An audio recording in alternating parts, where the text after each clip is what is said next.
l'extraction illégale et sauvage de sable dans le village d'Ativé, Kotave, Atiteme, Toke, Agoteke, Toke, Tigoé, Kakpladjeve, tout situé dans les communes VO3 et VO4, reste une triste réalité.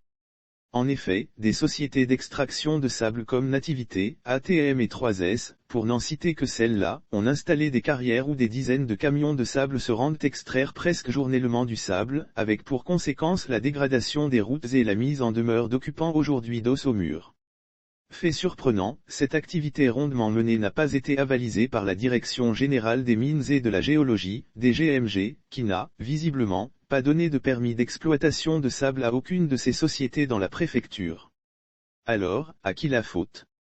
Plusieurs sources concordantes pointent un doigt accusateur vers des chefs de villages et autorités locales qui, pour des profits inavoués, laissent détruire des communautés qui sont aujourd'hui menacées de disparition.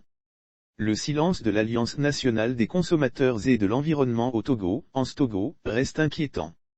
Étienne Azanleko, porte-parole du village d'Ativé, a fustigé l'exploitation du sable à des fins opaques des terres qui devraient, selon lui, servir à l'agriculture et autres activités de développement dans les 10 milieux. Dans les villages de VO Ativé, nous sommes en train de faire face à des problèmes terribles d'exploitation anarchique et sauvage du sable. Ce que nous déplorons, c'est que normalement l'exploitation du sable est régie par des règles. Avant de faire l'exploitation du sable, l'on doit avoir du permis d'exploitation qui prenne en compte les exigences environnementales. Nous savons que nos milieux ont déjà été abondamment exploités dans le cadre de l'exploitation du phosphate.